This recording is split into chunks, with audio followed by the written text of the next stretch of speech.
Good evening, everyone.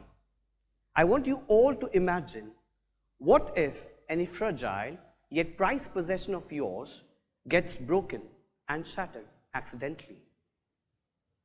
Ladies, if the culprit happens to be your husband or your boyfriend, may Lord save the poor soul. And if it is because of a moment of inattentiveness on your part, then you would reluctantly replace it. Right? The Japanese have a different take to it. It's Kintsugi. The ancient Japanese art form, Kintsugi, deals with repairing broken pottery. The fragments are glued back together and the cracks and blemishes are adorned with gold. Instead of disguising the damage, the artisans turn the blemishes into something beautiful and surreal. Ladies and gentlemen, Kintsugi is not just an art form. It is a metaphor that symbolizes the transformation and evolution into something more meaningful. 17th of May 2021 will remain forever etched in my memory. It was a major turning point in my life. It was the day when I was hospitalized due to COVID-19. I remember waking up one evening amidst the blaring sound of my life support ventilator. An oxygen mask was tightly fitted, which peeled the skin on my face and the flesh on my nose. Oxygen was being pumped into my mouth at a tremendous force. I had all the pure air to breathe in. But I couldn't. I was choking and gasping for air. It took me time to process where I was.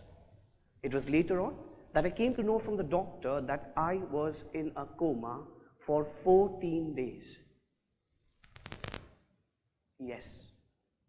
And I woke up on the 15th day. For over a month, I was on life support and the virus severely injured my lungs. My right lung was almost lost to pulmonary fibrosis. I was reduced to a mere skeleton, and the doctor said that my survival was indeed a medical miracle. Things were happening to me that was beyond my worst nightmare. While I was fighting for my life, there was one thing I was focusing upon: gratitude. I was grateful for the way my life had shaped up. I was grateful for having such a wonderful family, and I wanted to go back to them alive. I was grateful that the doctors, the nurses, and the paramedics toiled days and nights to save me when I saw many people dying around me. It was my deep sense of gratitude and mental fortitude that helped me survive. My mental fortitude was the glue which kept my body from falling apart, and gratitude was the gold which adorned my broken body, mind, and spirit. As an executive coach, I now realize that what I was practicing was self-coaching, so that I could come out of the crisis by asking myself very curious and powerful questions.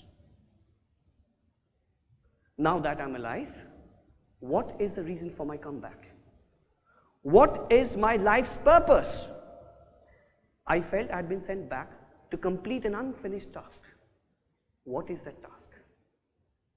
It was at that moment of time that I was reminded of the Japanese artisans who practice Kintsugi.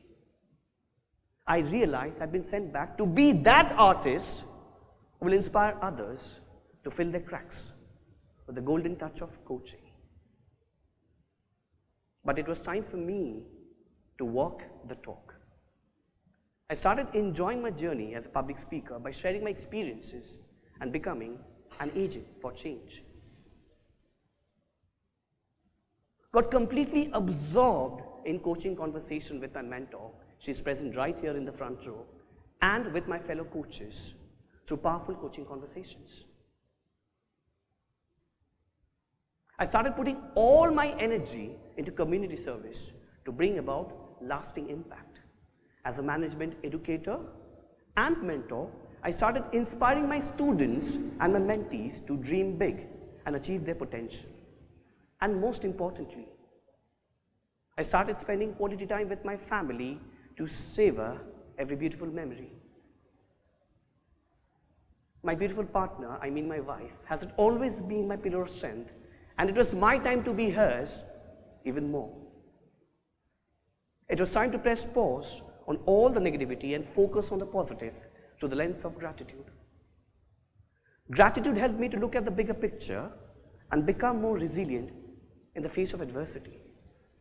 It is a muscle that can be developed through intentional practice. The philosophy of Kintsugi is inextricably linked to how we live a life of purpose, happiness, and gratitude by not hiding our imperfections, but rather embracing our vulnerabilities and achieving our true potential. My eureka moment of gratitude came when I got the opportunity to coach a young lady for over a year who was a victim of human trafficking. And I'm happy to share with all of you that she will be completing her higher education this year and fulfill her dream to be a banker.